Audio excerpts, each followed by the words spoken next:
proud member of the club. Yes. Yeah. I'm a proud member of the Sausalito Yacht Club. Thanks very much, Dan. Can you guys all hear me? I'm going to use the mic tonight because sometimes when I talk I don't, but it seems to be a louder summer evening room. So thanks, Peter. Okay.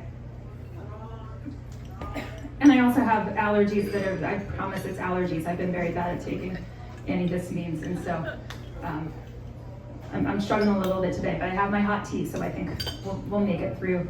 All right, so thank you all so much for joining. And so those of you who have heard me talk before, I don't like to talk too long, so I'll try not to make this extended. I will take plenty of questions after, and I like to tell everybody what they're getting into up front, just like when we go sailing, it's good to have a plan.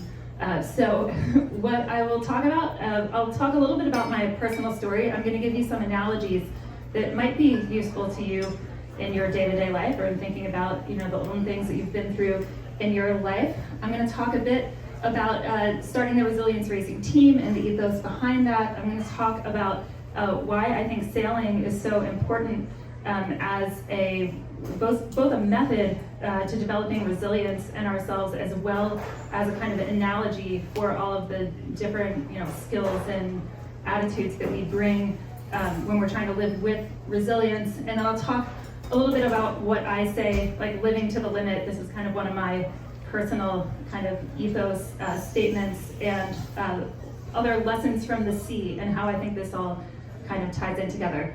And I will tell you, if I'm doing this, it's because I've got a lot of glare on the screen from there, so I might have to duck back behind here to actually see what I'm talking about.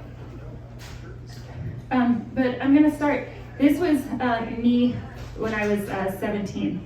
So, you know, I know all of us sometimes have unexpected twists and turns in life, and this was the age for me when that happened. So this is at my high school graduation. I had just finished high school. I was in the Philadelphia suburbs at the time. I was working down the shore scooping ice cream for an awesome $8 an hour, which was fantastic. And I was really excited about it. I was headed to college in the fall. Life was good. And then just as we can be sailing along, having a really, really nice day, and then something can, you know, fail on us, I started to get really sick, and nobody knew what exactly was going on. So it was around June of that year, this was 1998, suddenly I had always been a pretty healthy kid, and suddenly here I am, like, going in and out of the hospital with all these weird symptoms. So that starts in June, and then it's like getting worse. Like in October, I'm in the hospital for several weeks. By November, I can barely get out of bed. Still nobody really knows what's going on. Actually, at one point, I think it was like between Thanksgiving and Christmas, my parents had even called the priest in. My dad's family's Catholic. I had the whole last rites thing because it didn't look like I was doing too good at that point. And about 2 weeks before Christmas, my parents put me in the car from Philadelphia, drove me down to Johns Hopkins in Baltimore because they said, I think we might need a second opinion. And it was not 24 hours, basically, it was about 24 hours had passed, and the doctor I saw there said, this, you know, we need to go back to the beginning and figure out what's wrong with this patient. And they put me in the scanner from tip to toe, as they would say, in Mark's home country there. And they said, oh yeah, well, we see like something doesn't look too good here. And it turned out that I had a pretty large tumor in the mediastinum, which is kind of in that, like behind your sternum and your chest area. And they biopsied it, looked into it. It turned out I had a pretty advanced stage Hodgkin's lymphoma. So the good news about that, I in fact was like pretty relieved to find out that there was a diagnosis for what I had, because I was, you know, not in good shape and couldn't really do anything, and people had been telling you that they didn't know what it was. But I also kind of like got the message from the doctors that this was going to be the beginning of kind of a long haul of stuff we were going to have to do, like surgery and chemo and all of these things. So that was kind of where things took a bit of unexpected turn. And I think this is a really interesting quote for those, I know there are some other people in the room that have been through some experiences similar to this, and I really like this one. So I'm just going to read it out loud to all of you. It's a Susan Sontag quote. Everyone who is born holds dual citizenship in the kingdom of the well and in the kingdom of the sick. Although we all prefer to use only the good passport, sooner or later, each of us is obliged, at least for a spell, to identify ourselves as citizens of that other place. So it's true, like these kind of illnesses or things that happen to us, whether it's like a serious illness, small things, accidents, mishaps we get into, this is, part of the human experience, and there's really no getting around it as much as we might try to not think about it that frequently. So here I'm going to give you a couple of the analogies of how I think of this experience and kind of what happens to us when we go through something like this. So here, when we're happy and we're good and life is all fine and we're healthy, we're like rolling along like a wheel. And I also think of this as if you play that game Trivial Pursuit ever with all the little pieces, you've got all these little triangle pieces in that game and they go in the wheel and you've got all of these aspects of your life that are balanced. So your health is in there, but it's not like you spend 24/7 thinking about your health or trying to get your health back or recover. But when you have something like a cancer diagnosis happen to you, like if this one little wedge up here represents health, it's not like a little wedge anymore. That starts to expand and take over your whole wheel. And not only that, but you're facing all of these like pressures and new experiences and new requirements of your life. And so this like once rolling along wheel is unbalanced and it gets kind of squished and you're not really rolling along anymore. So all those other slices of your life that were in balance also kind of get compressed down. You don't have time to do or the energy to do your other things like your jobs and your friends and your family. I mean, it's pretty, I don't think we spend enough time really thinking about how disruptive some of these things can be in our lives and like other people, around us that are going through the same kind of things every day. So I think about this and then I think about, you go through this experience. So in my case, I had surgery, 6 months of chemo, and then they were like, okay, well, we're pretty good at curing Hodgkin's lymphoma and you're probably gonna be cured. You might have some other health things that pop up later on, but the fact is we don't really know because it's only been a couple years that we've been really good at curing this disease. So, you may live another 10 years, another 20 years, longer than that. I surround myself with wood boats mainly so I can knock on wood all the time, if you didn't know, but that's, at the time I really didn't know what was gonna happen down the road. So I go from having like this little health piece of the wheel squishing everything out, and then they just send you on your way and they're expecting, oh, you're gonna be fine, you're gonna be a rolling wheel again. But the other areas of your life maybe have lost a little bit of that shape and bounce and elasticity. It takes a bit of time to get back to that. If you go back to that, like the passport of the healthy and the passport of the sick, they tell you, well, you're not part of this kingdom of the sick anymore. You don't live in the hospital and all of that. Go and be well. But it's sometimes that is a little bit of it seems like a good thing, but then you're kind of like, well, what do I do now? It's a little premature. And I'll give you another analogy, and this is another, of course, I like the sailing analogies, and everybody here should get it. It's funny, I've given this talk for a number of like my pharma client kind of corporate events, and they like the sailing analogies too, even though they don't know sailing, so these should, I would hope, even resonate more with this group. But you're on your beautiful, my yacht is not this gorgeous, maybe some people in this room have boats as beautiful, but you're on your boat sailing along, maybe it's like a really nice day, you might even have your little like umbrella drink in your hand, everything's great, and we can also think of life, we've got our physical, like our body component, and then we have our kind of spirit, like soul component. So in good times, like the body and the spirit are crewmates, they're working together, everything's great, boats sailing along, sails are trimmed, and then bad weather appears, the sea state gets rowdy, the winds are coming up, and just like in any other ship, the crew might start looking at each other and saying things like, have you been in a situation like this before? Do you think you can handle it? What do I do? What do you do? Are we gonna be able to work together and get through this? And in some of these situations, like the one that I was in, it was pretty dire. So my analogy for that is that the body and spirit are sailing along. They're in this shipwreck kind of situation. They're cast out into the sea and now they've got to swim to shore. And they're thinking, well, it's a long way between here to shore, but like what choice do we have, right? This is life or death survival, you gotta keep going. So the thing is, the body though might not be that strong in that situation. And the body's like swimming along, says, I can't make it. And then what has to happen, the other part of us, like our spirit, our soul has to say, all right, come on, we're gonna drag you to the finish line. And you get, like, in the Hollywood movies when people are on a shipwreck and they like wash up on the beach, right? So you get now to the point where you've washed up on the beach, the body and the spirit there together, sorry, I hope this isn't too like metaphorical for you guys, but I think you're hanging with me. And and the body's like, all right, we made it to the beach. They say we're fine now. And the spirit's like, are you kidding me? I'm exhausted. I just had to carry you through all of that. What do we do now? So my experience was one of going through this really bad, illness. Everybody kind of said, well, now you should be fine. You're okay. You can go off to college, go live your life. Everything's great.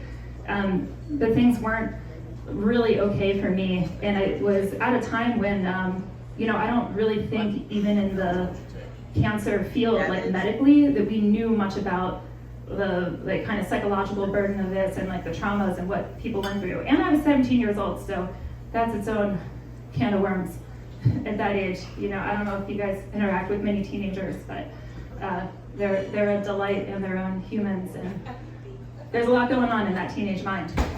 So I finished up all the chemo and everything, went off to Georgia Tech to start college, which I was very happy about. And I didn't talk about cancer at all. I didn't talk about being sick. When people asked me about my short hair or the scars or things like that, I had some like really awesome stories that I had made up for them that had nothing to do with reality, about like, I was in a knife fight outside of Guadalajara, or like, I could tell you, but then I would lose my security clearance, things like I had all kinds of quips that I would say, and because I was putting on this tough kind of attitude, or I just didn't want to get into it. And in my mind, it was like I had been through that and put it away, and it was like I just needed to get on with my life.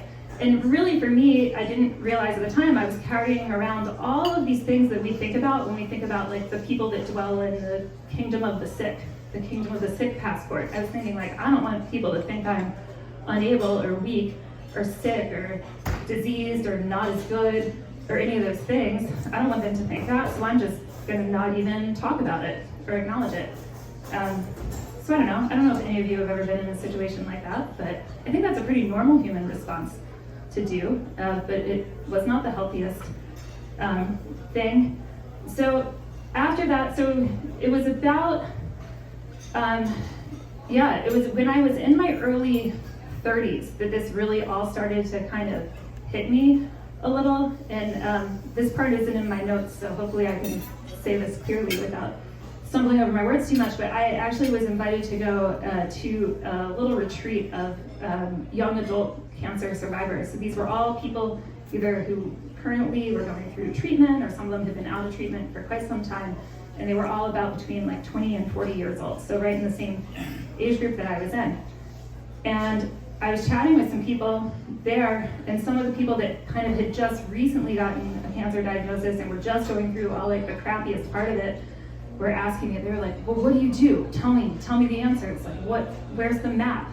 Where do I go? How do I do this? I feel like I just don't have I don't have the ability to like get myself through this. It's really hard. And I thought to myself like, oh man, I don't feel like I have any of the answers. I guess I'd better think about that, because here these people are looking at me because they feel like I've been down this road and I should be able to help them think about it and sort some stuff out. And I was thinking, I didn't feel sorted out at all myself. And I went home from that trip and I actually had I was in a pretty low state, and I felt, all of these like thoughts and the scary feelings and emotions and things that I had decided not to deal with for like the past 14 or so years before that kind of all came like rushing back to me in a way that wasn't good. And so what did I start doing? I just started sailing a lot more. So it was very fortuitous for my life that I had already been out there racing, getting on the water for a few years. And I'll kind of talk about like how the sailing part of my story now comes into this. I guess I should have had like a thing where we could have had like placards that if I was talking too much about cancer, you could have held up like more sailing. If I was talking about too much about sailing, more personal story, but I'm gonna try to keep it balanced. So around that time, I had been in San Francisco for about a couple years, but I don't know, you guys may or may not know kind of my sailing background. So I had been sailing kind of like on and off my whole life, grown up around a lot of boats. We didn't have a family boat, but my dad was a college sailor. He's now a power boater, so we do allow him to stay in the family, but he has to pay like a power boat tax to us every year, mostly in the form of rum and other things. He has to make our drinks for us on the weekends, but we do allow him to do that begrudgingly. But anyway, so I've come up in a boating family, but we never did a lot of racing. I did junior sailing for one summer. My sister and I both did it. She's a little younger than me. She did not like we were on Sunfish, and they flip over a lot when you're starting. She did not like being in the bay. This was out in New Jersey, and it was cold. I mean, kind of similar to here. She didn't like it. She didn't want to do it. She thought it was too wet and too scary, and my mom didn't want to drive us back and forth for like only one kid, because that was kind of the deal. So we didn't do junior sailing more than one season. But I always had an interest in it, and when in the racing side, even though I hadn't really done it, and my job moved me out here in 2010. I was working for Genentech, and I found out about the Latitude 38 crew list, and I knew one or two people from Philly that had moved out here. One of them was into sailing. She told me how to like go, show up at the dock at Richmond or at some other clubs and get onto boats. So I started like just doing every beer race I could. And then I got introduced to Steve and Marika here in Sausalito, for those of you who know that couple, and the yacht they had for many years, Ohana, and they were doing ocean racing. They were getting a crew together to do the big boat series. So that whole season, I kind of raced with them. I learned, really it was the people in this area that taught me to become more than like a casual cruising sailor to be a real racer. And then that same job took me around the world. It was pretty cool. They took me down to Argentina. I got on some boats there. Then they took me over to the UK. I got on some boats there. And then I was able to get on some more and more competitive boats. And I was like, this is really awesome. And when work moved me back to San Francisco, and this is now, we're coming up to about like a year before the other part of the story that I told, where I was living here and got really sad. So about a year before that, I had come back from England, and I had been racing on a J109 out there. It was pretty competitive, or at least we felt we were competitive, even though some days we weren't, but story for another day. And I wanted to have a boat of about that same size, because I really liked racing with a crew of about that number of people, more than 2 or 3, not 10, because that's like too much boat. And so I started shopping around for like a boat between 30 and 40 feet. And I came across this like ad on Craigslist that had a really, really pretty boat. And all I didn't know anything about wooden boats at the time. My dad obviously had not done a really good job of parenting, because he had failed to inform me like my whole life that like wooden boats are something that you should avoid unless you really like sanding, varnishing, spending all your money on a wooden boat. It's funny, when I first saw Wasant in person, she was parked right by Le Garage, because it was a Sea Scouts boat that was, getting sold, because she had been donated in when the previous owner, who was an amazing ocean sailor, had passed away. And my dad said to me on the phone, "Are you looking at this vessel right now?" I said, "Yeah." He's like, "You're facing it?" I said, "Yeah." And he's like, "And what's behind you?" I said, "The parking lot." He's like, "All right, I want you to look at this boat, face the boat, close your eyes, turn around 180 degrees, open your eyes, run as fast as you can away from that wooden boat. Never look at a wooden boat again." But of course, I didn't listen, because this was my dad talking. So I ended up with this wooden boat. And then for those who know wooden boats, like, Peter and I have talked about this, like, there's 2 ways that you can go, I think, in wooden boats. You can either like try it out a little bit and decide, no, this is not for me. Or if you do get into it, it kind of has to become a major part of your life and your identity, and your soul is bound up with this vessel, hell or high water, for the rest of your life. You are in it with that boat. It is like, you love it. It's a part of you. You will do. People know that I've had to rebuild this boat. Again, I will knock on wood, like at least 2 times and things. Anyway, like I said, stories for another day. But unless you want to ask questions about them later, but yeah, I won't digress. So maybe I'll tell a little bit of that story later. But anyway, so I had gotten into sailing about a year before this kind of moment where I had this like reckoning with myself of realizing that I had taken all the stuff that had happened during the cancer time and like packaged that way down, far away, where I wasn't going to think about it. And I needed to clear my head. So I just started sailing, getting on the water a lot more. And I started realizing some things about sailing and kind of how peaceful and like mind clearing and how good I felt on the water. And I started having this thought that this was actually kind of helping me deal with all of that junk, and that this was something that I wanted to do with a bunch of other people who had also maybe been through the same thing as me. And so I'll talk a little bit about now the science and psychology of this, although I am not a psychologist at all or trained in the science of this. This is my layperson's kind of view. So now we know, we didn't know this when I was going through it in like 1998, really, but we have a much better understanding of things like PTSD than we had 30 years ago.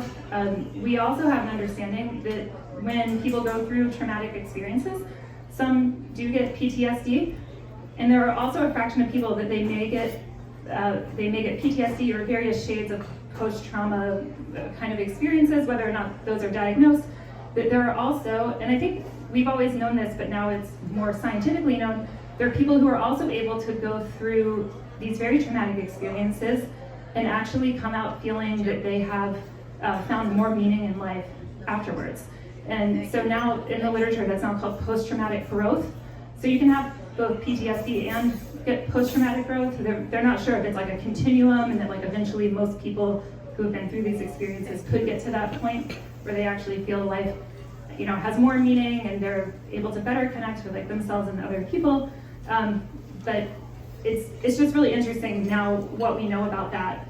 And it's also interesting to know that what we know also about what they call flow states in psychology. Have any of you heard of like flow states? Like, you know, when you have an athlete and they're like, that athlete's really in the zone, right? They're just doing everything right. Or have you ever been working on something or playing a sport or just in your life where you feel like everything's going really well, you're just completely in tune with what's going on, and it almost feels like, you know, you're not, like you're outside of time in a way. Probably at some point in your life you felt like this. I mean, it could be playing a sport or playing music or just working or having fun with your friends. So this is actually like a state called a flow state. Again, I'm not a professional psychologist, so I might be mangling this a bit.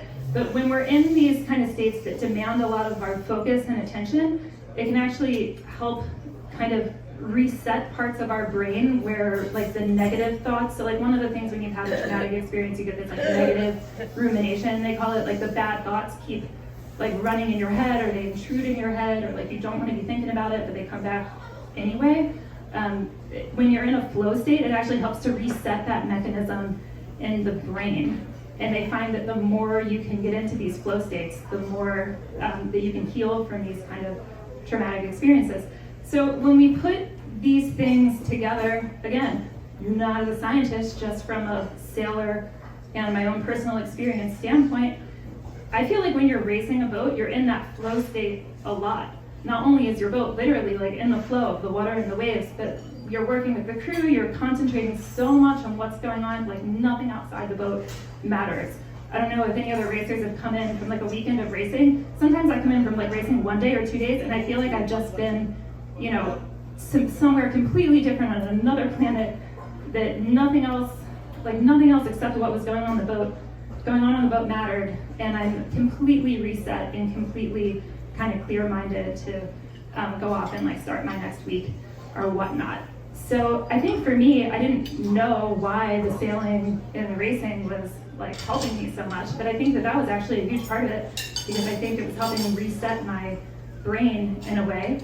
And I think it was also giving me like a really cool new thing to like learn about and aspire to be better at, and almost like a, you know, a purpose of and meaning outside of my job and like the other day-to-day stuff. So yeah, so I decided that I was gonna start this sailing team and start this organization called Resilience Racing with Cancer Survivors. So this is, these are mostly pictures from 2015. This was our first season.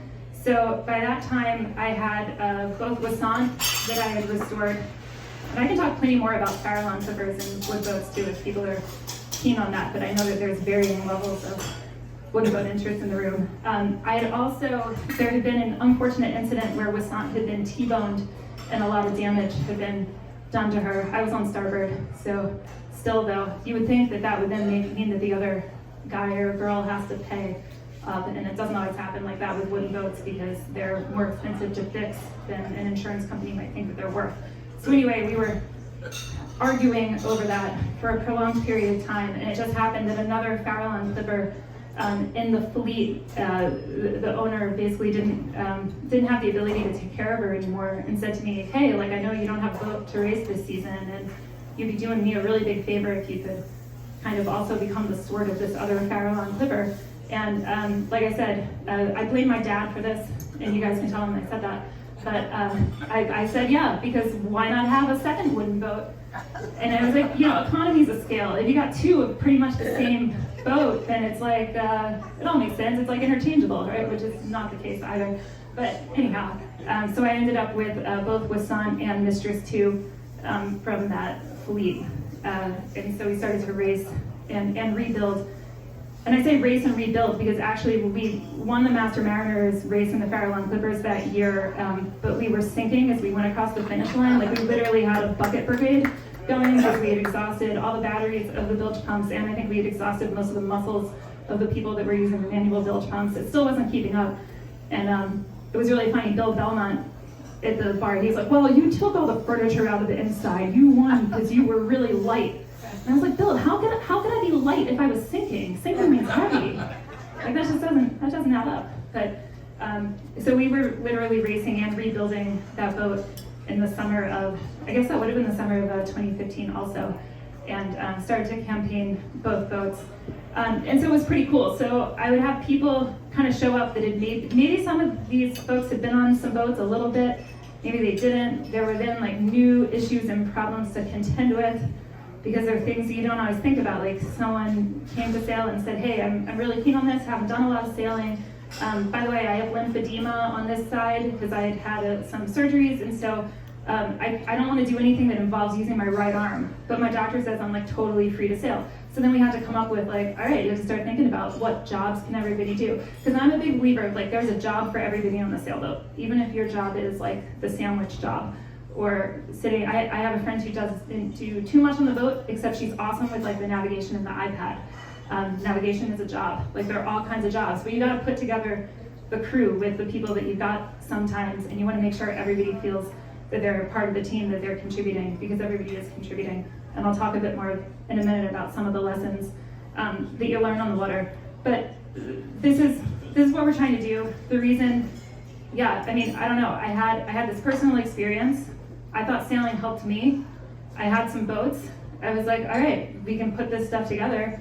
Maybe also help some more people. It wasn't like I had some grand vision. It was just, you know, something that I thought would be a good thing to do and get more people out there. So I'll talk, wow, this has been like sailing and a lot of philosophy. So again, if you need a sign like more boat, less philosophy, tell me. But I'm going to tell you what I mean when I talk about this thing of like living to the limit and resilience, because I feel like maybe you all know this already, but like when I figured this out for myself, it was a pretty profound change to the way that I look at the world. So, you know, you can have a situation like the one I was in where you have like your normal life and then you're pushed all the way over here to where you think you just cannot take it anymore. Like, that there's no way that you can go on. And I do remember being 17 and like being in the hospital in a bed, and this was before they knew what was wrong with me. But I was thinking to myself, like, man, if I have to live the rest of my life like from a hospital bed, like, I just do not think I can do it. Like, how much worse can it get? Like, how much darker can this get? This is pretty bad. I don't know how I can keep going. And you know, we think of this as like such a negative experience, but we can also think of it as like, oh, this has expanded my human capacity. This has expanded my experience in life. I've now experienced more things than I experienced before. And in that way, the more is not necessarily bad. So I started thinking about, okay, what if we flip that around and we think of like getting pushed all the way, or I guess it's on this way, all the way out here to the negative, but if we flip that capacity around, how much capacity do we have now for all of the great things in life, all the positive experiences? The limits that we thought existed for ourselves probably don't exist. We don't know what we could do or achieve or what meaning we could find or how much of a positive difference we could make in the lives of others if we think about all of that expanded capacity in our lives. So that's kind of one of my takeaway thoughts of this talk. Which kind of gets me to my last point, and then I'll sum up some of my kind of life lessons of sailing for you, which I know I have many, many more to learn. But I kind of got to this point of like founding Resilience Racing and sailing with a bunch of cancer survivors and becoming a better sailor for it, and learning and building a community around that, really through like a trial and error method. I didn't know where that was all going to lead. I just thought it was something that would be interesting and fun to do, and I wanted to see where that would take me. And then it turned out, like, I think through that process, it was as much, I thought I was doing it to help other people, but at the end of the day, like, I healed more from being surrounded by others and like helping them on their own paths. Like, I mean, everybody probably helped me more than I helped them at the end of the day, even though it was my intention when I started to go in, kind of like helping, guiding other people, helping them get to the place that they thought I was at. So, that's another thing to think about, is like, you never quite know where somebody else is at with all of this stuff, and we have to kind of give ourselves that grace. But thinking about that, I'll give you just some of the lessons where I see connections between like the way that we live our lives and ideas of like wanting to live your life with like joy and resilience and bouncing back from things, and how that relates also to sailing and wooden boats. So I think about things like adaptability. So sailors are really good at adaptability. We've got to improvise. Actually, the people that heard Peter's talk about coming back from Hawaii and how adaptable they had to be to survive on that trip, and like the improv kind of things that they had to figure out. Like, this is a core part of competencies on the water. Another great thing about all of these competencies we can develop on the water, it makes us feel like self-efficacy, if you guys are familiar with that term, which means like the ability to do things and then see that your own self is like effective in doing the things you're trying to do. So, if you go through an illness, sometimes you feel like, you're not as able as you were before, but like sailing can help you, at least for me, it helped me realize like, oh, I actually am pretty capable, I can do a lot of things that give me confidence. And so that ability to like adapt on the water, I think it translates pretty well into our abilities to adapt to things and kind of take them as they come in life. I also think about like persistence and perseverance. There's no way that you can get 2 wooden boats going if you're not extremely persistent with like yourself, everybody, the crew, everything, like all the time. You just have to kind of keep going. I don't know how, I mean, when I look at what I achieved, like, I don't think I could do now what I did when I was 30 and put those boats back together, because, well, first of all, I now know how much work it was, so I would be totally intimidated by that. But at the time, it's just, you just kind of keep going. I don't know, Lauren's putting together a big old boat. You know how it is. You just, take one step at a time. And you're always gonna have setbacks, you're gonna have unexpected problems, but anytime that you can, keep learning the lesson of persistence and how important persistence is, then you can look back and say, wow, it's actually pretty interesting, pretty cool what you can achieve if you keep persisting. The third one I'll talk about is embracing imperfections. If you've got an old boat, you've got a lot of things with like a nice patina on it. And if you have a human body that's been through a lot of things, you're gonna have some scars, you're gonna have some other, like the signs of the journey are gonna be there. But instead of like, there were a lot of years I looked at myself in the mirror, I have a scar from the chemo port that I used to like, especially when I was like in my early 20s, I was like so ashamed to ever like let that be seen. That was one I would tell people it was like a gunshot wound. And I was like I was going to a dermatologist, I was trying to get them to like make it look smaller and all this stuff. And now I'm like, no, that's just like the patina. That's like having a beautiful old bronze ship's clock or bell, and it has like a little bit of a tarnish on it because it's just, it's been through some things. I guess this is what we also learn as we get older, but you got to embrace imperfections in this journey. They're just part of the ride. I think about the value of restoration. Like, how many times do you see some old, wood boat sitting somewhere that's been neglected, and you think, that's not worth anything. And then some I don't know, person that, like me, maybe didn't know what they were getting into, comes along, brings it back to looking beautiful, and you're like, wow, that's actually, there's like a lot of value in there that sometimes we overlook because we discount, you know, something that's like a little beat up or something that maybe isn't like as shiny as it was when it started. The other nice analogy I like to think about that goes to when I was talking about like when you're sick and then they just say, oh, we're all better now. If you put a wooden boat in the boatyard and you rebuild it for 6 months and then you put it in the bay the next morning, it's not gonna float.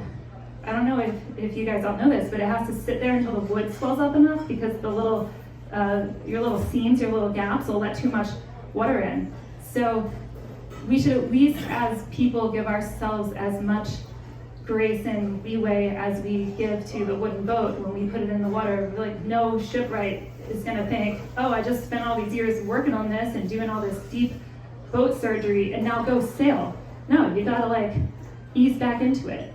And so I don't know, I think that's another analogy. One of my friends say I love analogies, which I guess is true, but hopefully this kind of gives you all some imagery. I talked about getting in the flow, living in the moment. So when you're sailing and you've got that moment where like everything is trimmed just right, and then at least on my boat, I almost feel like it like gets into gear, right? Like there's when you're sailing and it doesn't feel like this, then you're in gear and it's just like you're gliding through the water, everything's fast, everything's great. I mean, that boat is in its flow state.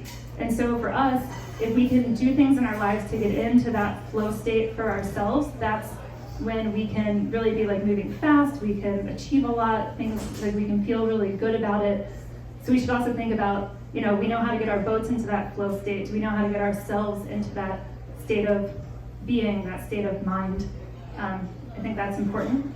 I talked about the crew and everybody having a role to play. You know, let's see. What did I say about that? Yeah, you can't take for granted the roles of anyone on the boat.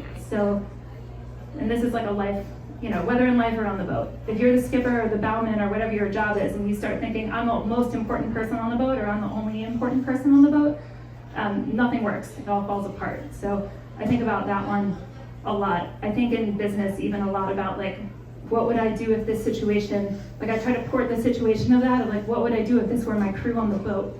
How would I interact? How would I think about what was going on? Because sometimes it completely changes your frame of reference on things. So remembering that everybody has an important role to play. And then the last thing I would talk about is getting the boat out of the harbor. So, you know, you can have a lovely day standing and varnishing your boat at the harbor, but all of the really interesting stuff starts to happen when you get your boat out of the harbor. And yeah, it's risky and it's less comfortable, and things can go wrong, but that's also where you see, you know, like the beautiful sunsets and the jumping dolphins, and you have to have great times with your friends. So yeah, I think about like what in my own life is kind of me being like in the harbor and like where could I go, you know, stretch out a little more or go explore some new things, and have some more adventures. So there you go. You have my analogies, my personal story, the resilience racing team, a little bit of old wooden boats, and then the lessons that I feel I've learned so far from being on the water. And that's my talk. Thank you so much for your attention. You're all very kind. I will take any questions. We got questions.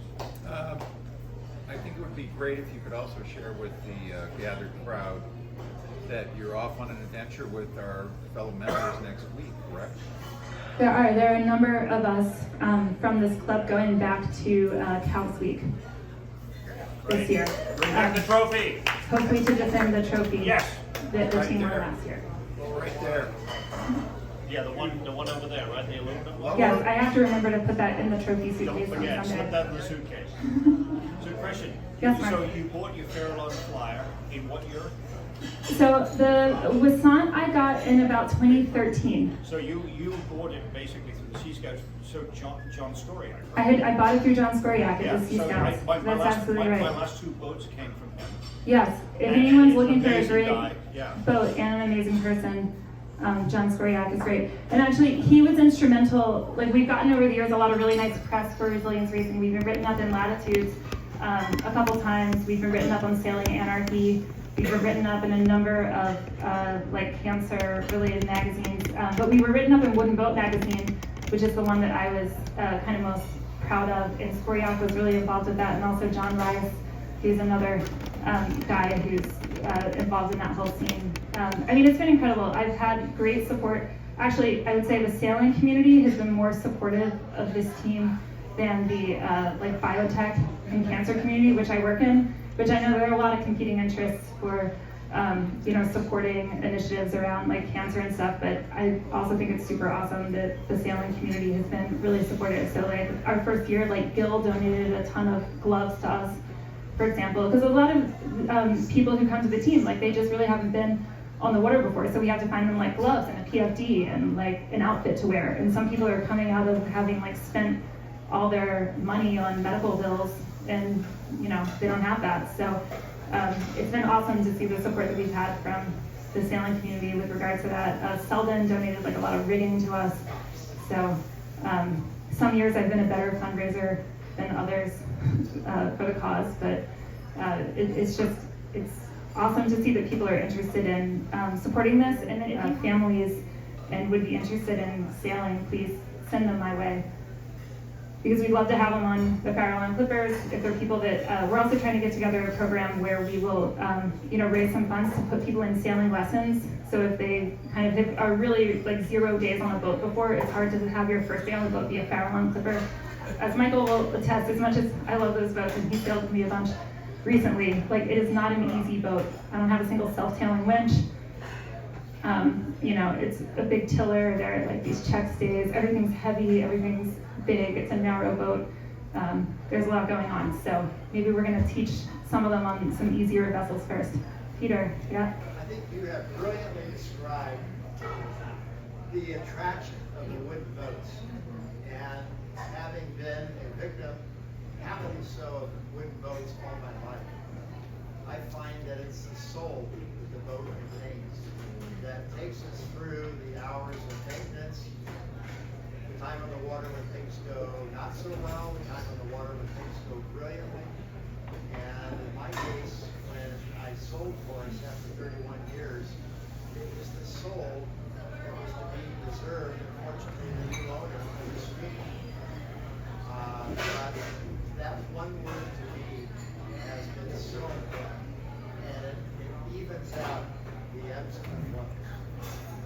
Yeah, I mean, Peter, you know I agree with you, and I feel like I've learned a lot from my boat as a boat. I mean, I don't want to totally anthropomorphize Wasant, but she has been a guiding light in my life in a lot of ways. There's a lot we can learn from boats if we kind of pay attention and listen.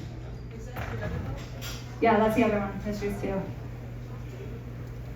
Yeah, she has a bright hull, which is pretty sparkly nowadays. We just did a new polyurethane, or not really polyurethane, but it's like one of these two-part clear varnish things. I guess it is kind of polyurethane, to stand up better to the, you know, weather and elements of the bay. And she looks really sparkly right now.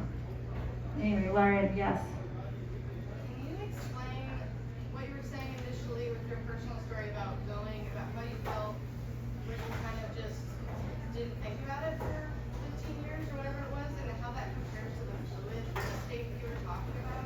Can you repeat the question? Oh yeah, so Lauren is asking me to tell a little bit more about, like, you know, what this state was in when I kind of was not thinking about it or trying not to talk about the whole cancer thing for all that time versus like what happened after. Yeah, so for me, it was really important for me as a teenager. Like, I had been to a couple of these support group things, and I had also seen some people my age that, and I don't mean this to sound derogatory at all, although it might come across that way, like people who had made being a cancer survivor their entire identity, and I just did not seem that was, it didn't seem to me to be an attractive way to go through life.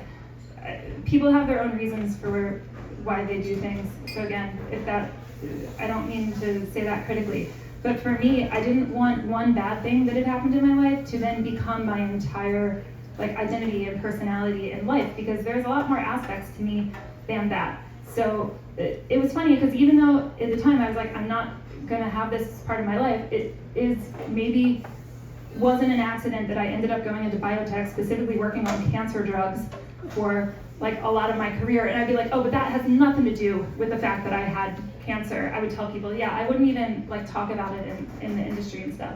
And I think what's different and like what I've been able to put together, and I talked about that kind of like body and spirit rift a little bit. I realized at one point it's important to put your whole, like you kind of have to stitch your whole self back together with this negative part as an experience that you can say like, yes, I've wrestled with this. Not only did I physically wrestle with that experience, but I psychologically wrestled with like, what is the meaning for me that's coming out of this? I mean, I spent a lot of time doing things like talking to my parents and asking, okay, what was I like before that versus after? Like, am I the same person now? Have I changed? And what they told me is like, nah, you're pretty much the same person. Like that, your personality didn't really change. You just added, like I started to look at it as like, okay, I've layered on this extra experience. I've learned some new things. But I mean, that was a process.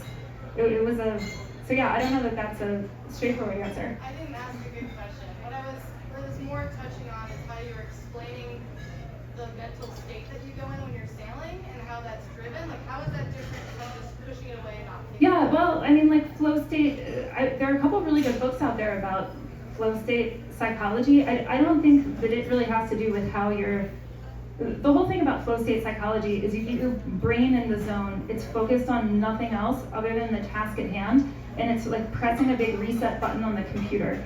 So if you ever have your computer, it's like running too many different programs. I had a psychologist explain it like this to me once. And you know how you have to like reset your computer because it doesn't have enough memory bandwidth to run all the programs?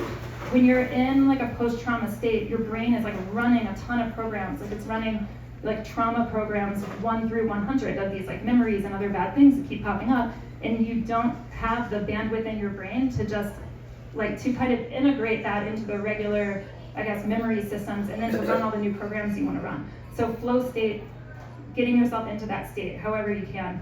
I mean, sports, there are a lot of sports that are flow state sports. They talk about like skiing, kayaking, rock climbing, like basically anything outdoors.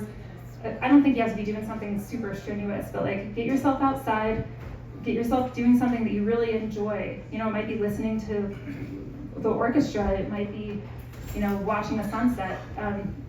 But get your mind kind of into that state outside of like where it's, you know, ruminating on the negative things and press that reset button for yourself. And what's that, Peter? Become confident in that. Yeah, that's, I mean, the confidence in that and competence, both. Yeah, which sailing is a huge, I mean, I don't know, I think sailing is kind of like the wonder drug. My pharma industry buddies probably wouldn't want me to say that, but I think that actually we should maybe start running clinical trials of like what can sailing fix, because it might be able to fix a lot of things that we don't think about. At least I think there's a lot of things in the mental health, emotional side of life that you know, there is that expression that like salt water, right? It's like is the cure for everything. Tears or something, or the sea. I don't know exactly how that one goes. Lauren's looking, she knows.